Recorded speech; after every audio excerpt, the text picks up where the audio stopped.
Hi coders, in today's video we'll discuss two problems. Problem number 367 and 69 on LeetCode. The first problem will form the basis of the second problem, and in second question we'll alter the return statement of template 1, which is very important. So let's get started.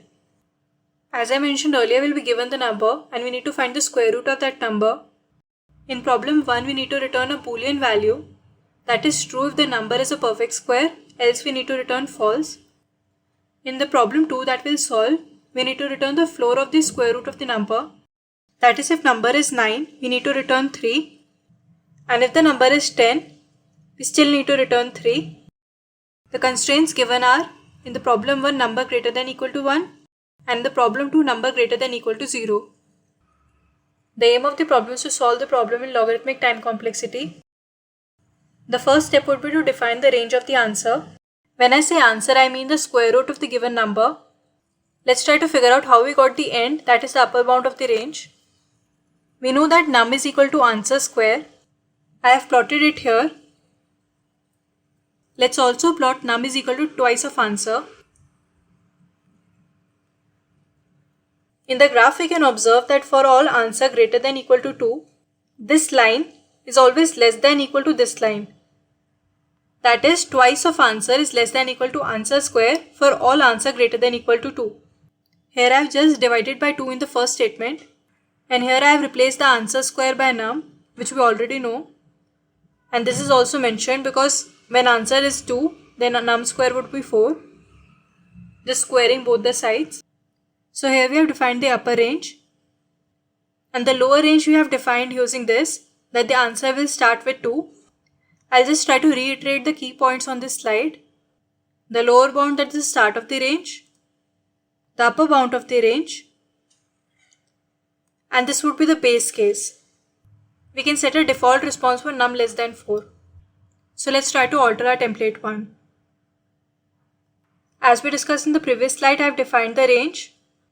We'll calculate mid and then calculate the square of the mid.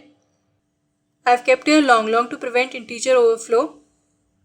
If the square of the mid is equal to num, then we got the perfect square and we can return true. If the square of the answer candidate, which is mid square, exceeds the number, we shift our search range to the left, else we shift our search range to the right. And by default, if we did not find any value in the search range whose square is equal to num, we'll return false by default. As we talked previously, we have handled the base case over here. That's all for this question. Let's move to the second question. Similar to the previous question, we have handled the base condition, defined the search range. Here we have returned the answer candidate instead of 2. And this is similar to the previous question, shift to the left and shift to the right. This is where the difference lies. If this was an initial search range, and in the last iteration we are here, that is low, high and mid all point here, and mid square is not equal to number, then we have two options. Either the mid square will be greater than number.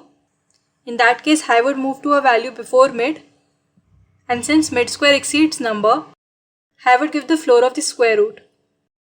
So this case is handled. The answer would be high. In this case, if mid square is less than the number, in that case low would move to mid plus 1. Please note that we did not alter high, and high still point to mid or the floor of the square root. So by default we can return high as the answer. With this we are done with the alteration of template 1. That's all for this video, and do subscribe for more quick solution videos.